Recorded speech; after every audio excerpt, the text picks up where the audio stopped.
friends of NuPath. How is everyone today? Today is Tuesday, August 18th, and this is NuPath's weekly virtual town hall. This is something we began, as you know, back at the onset of the pandemic, and it's something we've continued to consistently dedicate time to. When this whole thing started, it seemed there was great anxiety naturally, and when we shut programs and closed our day programs, there was great concern on many communities related to NuPath about what this meant for folks. And it feels like now that we've settled into a rhythm, maybe it's not as easy to get people to focus on some of the key and relevant issues of the day. But I'm just going to give kind of a little bit of a warning here. We are going to be talking about some things that are going to be pretty significant over the next few weeks. And so for those of you who are tuned in, thank you for being here. And I'm sure you'll be getting some information that will be of value. And as we go forward, we're trying to make decisions about how to organize our financial situation, given some of the uncertain and unpredictable areas of our future that we don't have any control over regarding the state budget and so on. We're going to have to be very careful about how we communicate everything and making sure people are aware of what's going on, because these are things that are going to be affecting all of our lives. But when we start out this town hall, like I do most, and that is a review of some of the statistics of where we are as a state and a country and within the world. And so we look at the number of deaths, the number of confirmed cases in Massachusetts. We are now at 8,842 dead. Confirmed cases in Massachusetts at 124,000, which is the number of dead is up 101 this week from last week. The previous week it had been up 93. United States, we are at 170,000 dead due to this pandemic, with 5.46 million people confirmed as having had COVID. 7,000 people died this past week, and the week before 5,000 had died related to COVID. So we're talking about big numbers. Globally, we're at 773,000 dead due to the pandemic. 21.8 million people confirmed as having had it, COVID, or having it now. The number of dead up 36,000 from last week. Previous week it had been up 45,000. And I'm always looking for ways to help us kind of put some dimension and perspective. I always worry that we'll lose sight of what it means to lose somebody in your life due to this disease.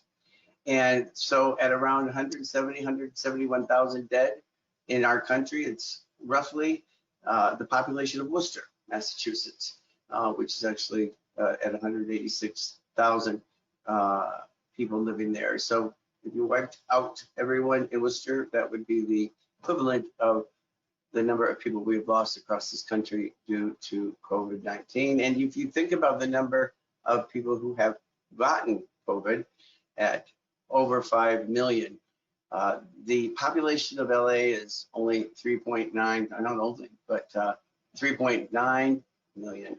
And so we have exceeded the population of LA in this country for the number of cases of confirmed of people having COVID. So this continues to be a devastating situation that is affecting many, many people's lives. You know, when I meet people and we talk about it, I find myself inquiring about whether or not they've lost anybody, if they know anybody, because I really feel that if you are somebody that has been touched by this, and we've lost people that had formerly been a part of our NuPath family, so we know that this is real. We've talked to staff that have had it, that have given it in some cases to their family members. We know staff whose parents have had it, and we know this is a very real thing. And if you are not somebody that's been touched by it yet, I really believe that it's only a matter of time before every American knows somebody who has died or has been affected by this. We are going to be talking a little bit with Matt Johnson about the testing, but some people may have heard the FDA had a press release, and in the news that was this new Saliva Direct test. It's believed to be a huge game changer, really, in the ability for organizations and sports teams and school systems to have something that's not only more accessible, but also more affordable. The belief is that labs will be charging possibly around $10 a unit for this test. And because if this is a cheap alternative that can be more widely implemented, it may be another way for us to get a handle on this pandemic. Imagine a world where, as people were getting ready to get on to the van, maybe they were tested before they entered a building, before they entered a classroom, before they went onto the field to play a game. This would be a way of knowing in very immediate and widely accessible and affordable terms whether or not somebody has been exposed or whether or not they have COVID. So this is something that is an example of a development that some people believe is one of the most important developments that we've seen thus far. And as we look at an uncertain future, not knowing when vaccine will be available, how effective it will be, it's these sorts of developments that we believe will help us. But still, we're ways away from that. Just to get a little bit more perspective, $10 a unit is cheap because right now the tests are costing organizations somewhere in the neighborhood of around $150 a unit for every test.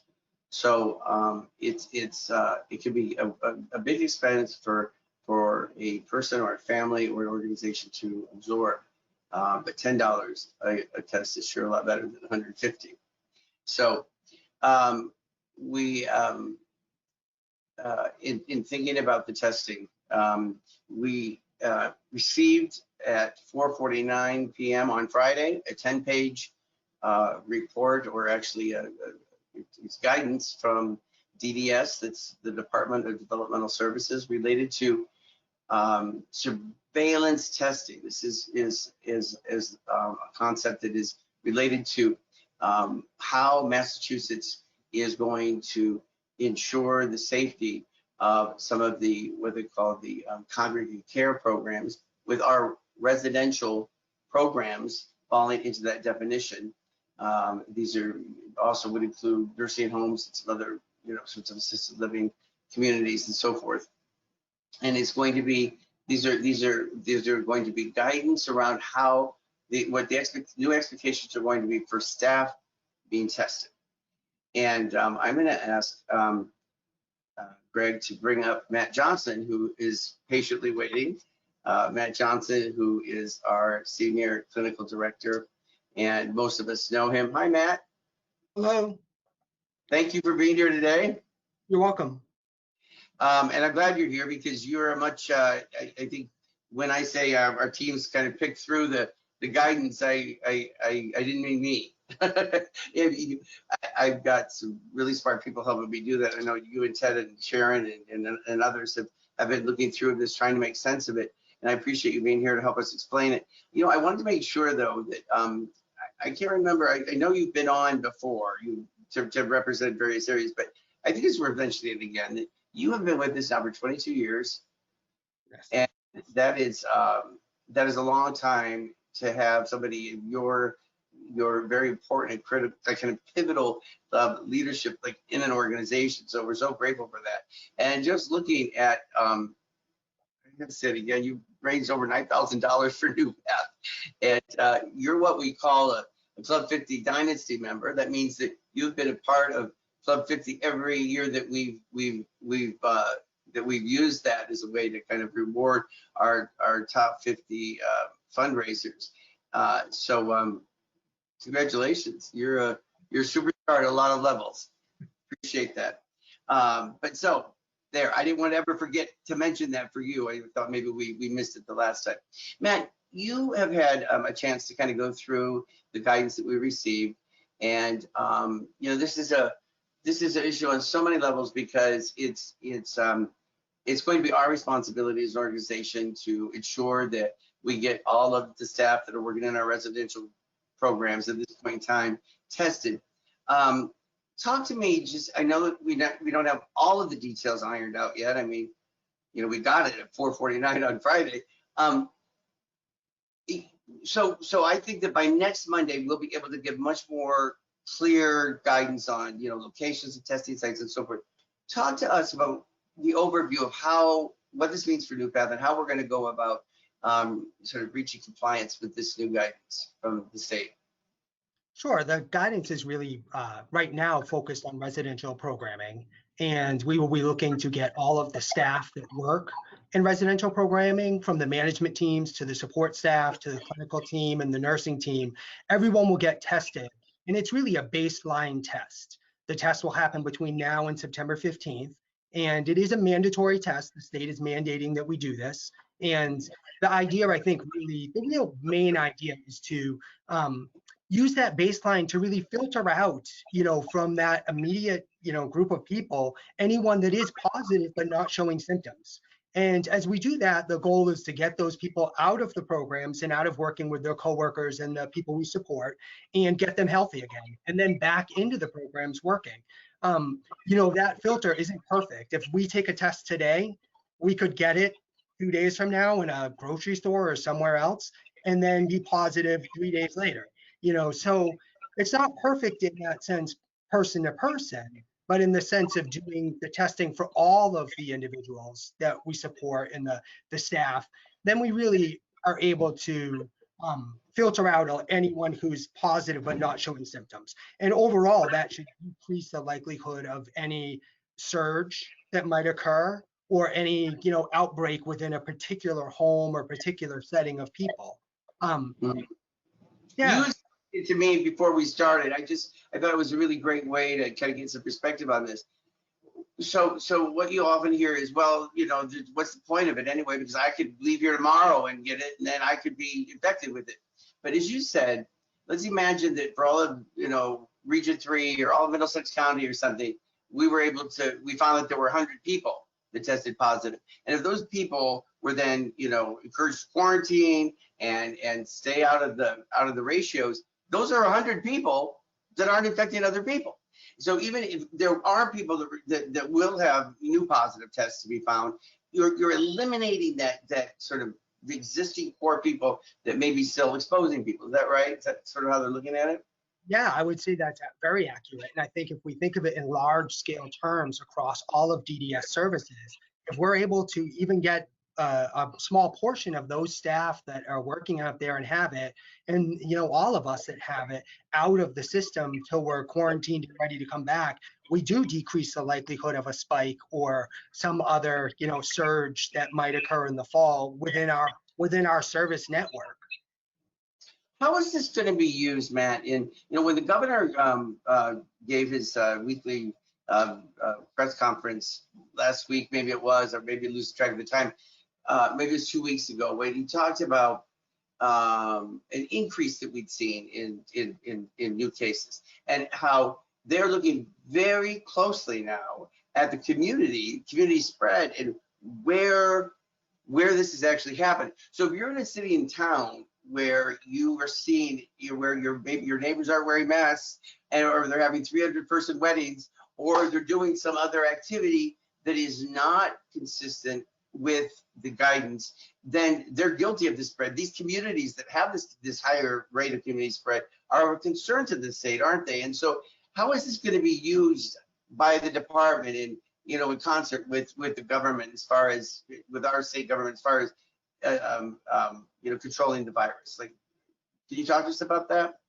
Well, I think that understanding where where the hotspots are per se, or the towns and communities that are having the high percentage rates, and then looking at that from our service network of where in our services across the state are we seeing the high rates and the staff that are testing and individuals that are testing, and then how do we really combat those particular areas and those particular regions. As we go through the testing process, we are broken out into regions, and if a particular region spikes a very high transmission rate, we will be required through the guidance to do surveillance testing, which will be ongoing testing of all staff for a period of time till we reach a low transmission rate. Right now, across the state of Massachusetts, thankfully, every region is considered low transmission rates. So once we get our baseline testing done, we will not have to do surveillance ongoing testing of any staff. The thing that I think is worth kind of trying to drive home again and again and again, and I think people just maybe it's just fatigue of data. Just like we're hearing numbers about all these people dead, positivity rates. What does it all mean? But if you've got a low positivity rate, that means a low number of people that are being tested in a particular area that are coming positive. Then that's a safer place to be living, because the chances of you coming in contact at the grocery store, the gas station, or a doctor's office, or anything, with somebody that may have it, they're diminished, right?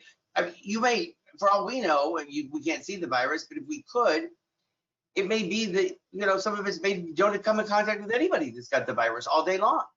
But and those are the communities. That's what we want. We want to get a handle on this to the point where it won't be eliminated, but we can be pretty sure that we're keeping all of our little circles of influence as safe as we possibly can, because that means the chances of coming into contact with it are that much more decreased, right? And then all these other safety things that we're doing, the spraying things down, the wiping surfaces, the wearing masks, that's in case something does slip through, if we could tell everybody before they walk in the building, we know that there was no, case of any virus being in the building. But because we can't do that, we're having to do all these other things, right? So this way of testing swaths of communities is really going to try to move us further down in the direction, don't you think? Yeah, I think so. And I agree that the preventative steps we take between hand washing and hand sanitizer and sanitizing environments and the masks are really important, because we still see every week that people are testing positive. So the moment that we let our guard down on all of that stuff and we stop social distancing, that's the moment when, we'll see the outbreaks. I mean, I think we all have some concerns as we start to reopen large scale settings of people. Then we'll start to wonder how the transmission rates are going to change. But right now, things seem pretty controlled, which is great, because I agree with you. I feel like there's times where you probably don't come in contact with anyone that's positive, has symptoms, and could spread it. If anybody, I look at the state dashboard, maybe not every day, but with some frequency, because I like to just know sort of what's going on. And I meant to check it before today's broadcast, because if you scroll down far enough, you will come with a list of all the cities and towns in Massachusetts.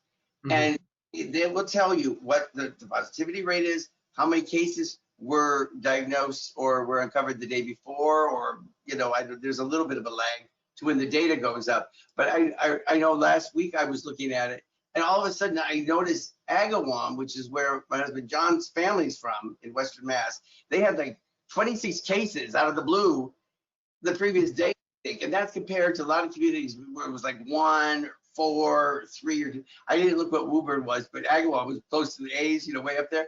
And I knew that he'd just been down there with his mother the day before. And I was like, do you know there were 26 cases in Agawam? And it's still a low number, but it does kind of promote this kind of a different way of thinking about things. If you're in a community that's got 300, or I forget what the high levels were in some of the communities, there's some in the South Shore that were really at Brockton, I think, at a high level.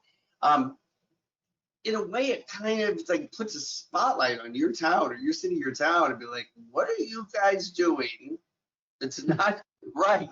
Why is this not at lower levels of your community? I think if people think that they're going to be able to kind of just like, sink into the background, I think as we move further into this whole thing, and from what I'm hearing from the governor and Mary Lou Sutters, it appears to me that they're very much trying to create the data structure and the reporting mechanisms necessary to be pretty fine-tuned to be able to go into some of these communities and talk to community leaders and say, guys, you're not doing something right.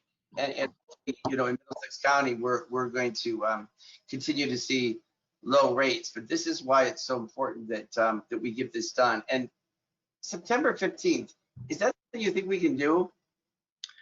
Yeah, I think we can definitely get to September 15th and get all of our residential support staff and day support staff that are working in the residential homes tested. We have a lot of opportunities for testing. We are working with some outside providers that we would have an opportunity to go to them. Any of the staff or teams would be able to go to them to get tested. We are also working with GDS in terms of accessing a additional pop-up site as NuPath has provided in the past. And then also accessing pop-up sites that are being offered at other providers throughout our region. Just so that people know what we're talking about when we say pop-up site. So this would be when we would say, hey, we're going to host this at New Boston Street, or when we did it before, it was up in Westford, and that's when people would arrive. They stay in their cars. They would drive. They would give identifying information, show their license. Then go on to the next section, and then they would not even leave their cars. Isn't that right? The pop-up sites? Yeah, and it was very organized, and the line we had when we did it in Westwood was very small, so it went very smooth. I did the testing site in Andover once. I went up and got tested there, and that was extremely smooth as well. It was a very quick process. I think I had 2 cars in front of me, and then I was out of there, in a couple minutes. So, but it does take some organization, and it is going to take cooperation on the part of the staff that we have working for us. Isn't that right? Yes. What are we? Well, I don't want to ask a question we don't know the answer to, because I'm not quite sure what we'll do if a staff person outright refuses to get tested, or do we? No, but we probably. I mean, generally, according to the guidance, if a staff person refuses to be tested as of September 15th, we can't actually have them filling shifts in the congregate care setting. So, that is a situation we would have to cross at that point. The testing is pretty quick. We all know that there's one that's not so pleasant, one that's a little more pleasant, but it is what it is. I mean, you get it done quick, and that's it. Thankfully, we're in a low transmission rate, and we won't be doing repeated testing over and over again at this point in time. Unless we're an organization that sees an increase. So that's even more of a reason to abide by the standards, abide by the guidance. And if there's a staff person out there that thinks, I'm kind of corner here or there, or maybe I don't need to clean, that's not gonna cut it, because if that's what's happening, there will be more of a likelihood that we see positive cases, and then that whole program would be subjected to ongoing surveillance testing, is what you had explained before. I think there's been a lot of, I wonder how much the resistance, if there is any. I sure hope we're not an organization that sees a lot of that. I'm trying to think how many people we are talking about by way of staff that are going to need to be tested. Would be a couple hundred, I think, right? Or do you have? Yeah, I think in the range of about 200 people. And that's dwarfed in comparison to what some organizations have got. Thousands of staff they have to get tested, and so this is going to take a high degree of organization, and it's going to take a high degree of cooperation from our staff, because if we're going to give them, and hopefully next Monday we'll have more specifics about on these dates at these locations, this is where we're going to do it. We're going to try to make this as easy as we possibly can for the staff. It's going to be at no cost to the staff, and we'll try to set it up so that we are billed directly, and isn't that sort of the plan? So just staff have to get there, they have to go through it. But I wonder how much of the fear that some staff have is the stories they've heard about the swab going to this. It really is not that bad. I mean, kind of joked about it. Yeah, it wouldn't, I would be my first choice to do once an hour, every hour for the rest of my life. But I mean, for something like this, it's not invasive in the sense that you don't have to have blood drawn. I hate that much more than I hated getting the test. So something that I think that this is an area where our staff need to really see that this is a way that they can help us do what we need to do in order to try to ensure our communities, as we're reopening, especially, are maintained safe. Now, I know that we're talking about the congregate care, the residential program.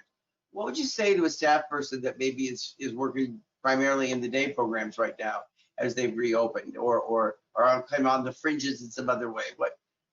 Would you recommend they give the test too, or what do you think?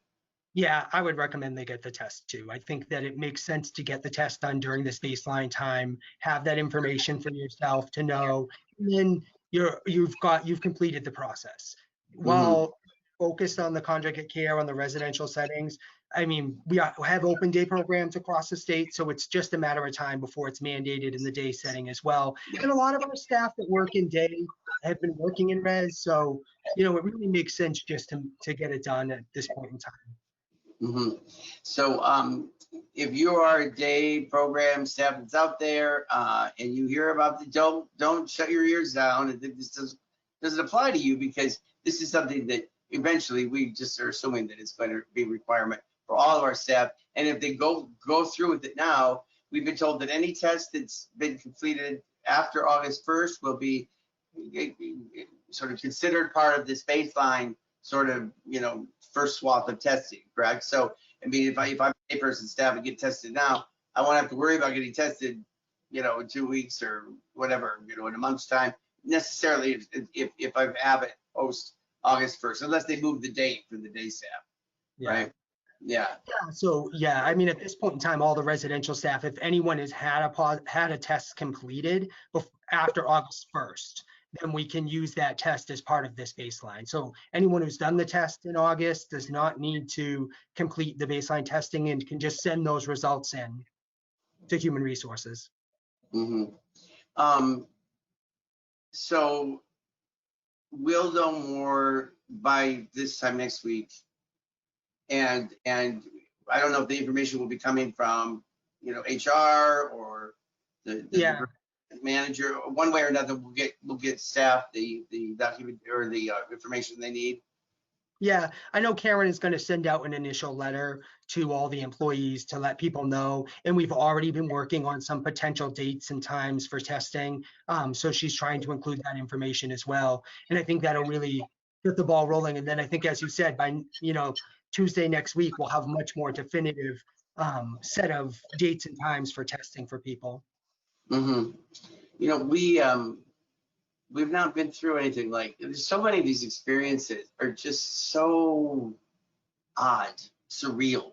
I remember early on in the stay-at-home orders and being like, I think I was at a Walmart maybe to get some stuff that I needed, and this long line of people in masks were standing outside. Now I haven't confronted those waits anymore, but I remember thinking, gosh, if I all of a sudden woken up and didn't know. I mean, it felt like I was in a different country or something. Like it felt like, or a different time, like a different world. It just felt like some sort of a dystopian future that kind of befallen us. And there's so many ways that this pandemic and our response to it, and our the tools and the way we're learning to go about our daily lives, but also keeping safe, that are evolving so quickly, and it's just reshaping so much of what we do. You're a behavior guy. You probably think about organizational behavior too, and how we evolve based upon certain pressures or reinforcers that we receive, and how we've got a whole a group of people that are that may be opposed to getting testing because it feels like it's a violation, and yet this is something that we need to do for the greater collective, isn't it? For humankind. Yes. Matt, while we have you, how else do you think things are going as far as the reopening, from a clinical perspective, from what you've seen with staff? You've been out and about, and you've got a level of wisdom and historical kind of perspective that I think is not enjoyed by everyone. Tell us how you see things kind of unfolding. Well, I would say that, first and foremost, I am very impressed with the staff and with the people that are coming to the programs at this point. People are wearing their masks, following the social distancing, washing their hands. The level of care that people are taking across the board is really, really impressive. Even in the midst of the pandemic, going into some of the houses and seeing the people that are wearing masks and really, spending entire shifts with masks that hurt your ears on, and seeing, the people we support, people that I suspected probably would refuse the mask, wearing the mask to go to a doctor's appointment with me and Sharon, and keeping it on the entire time, really doing a great job. I would say in terms of the day program reopening, it has been pretty, it has been effective. It has been somewhat seamless. I feel like, both programs did a great job of organizing from day one, making sure they're doing the initial screening at arrival, and then really sticking to identifying people into groups and having those groups stay together and organizing the cleaning of the spaces. It's really been, really been successful so far. Mm-hmm. And just before we let you go, I just wanted to acknowledge that your department is increased by one person. Emily is going to be moving on to another employment opportunity after, was it 6 years? She's 6 years, yes. For the organization. So we certainly wish her well, and your department as you continue to help us try to maintain our sort of clinical perspective on things, even in the midst of this sort of once in a lifetime, I hope, pandemic. As it's you got Joe, a superstar up in Westford's really he's really risen to the occasion on so many levels. I continue to hear great things about it, but we thank you for your continued leadership and support in such an important area during such a tough time. Greg, is there any question that would be geared towards Matt before we let him go, or me for that matter? No questions, guys. Thank you. Great. All right. Well, Matt, I know you'll be there for us, and it means a lot to me knowing that you're one of the smart brains behind the scenes moving this forward. So appreciate all you're doing, and we'll talk to you soon. Okay. Thank you. Bye. Thanks, Matt. All right, I'm going to try to keep this one short today. I am going to, as I close, I just, let's see, do I want to talk about this now? NuPath is in for some challenging time ahead. You heard us talk last week about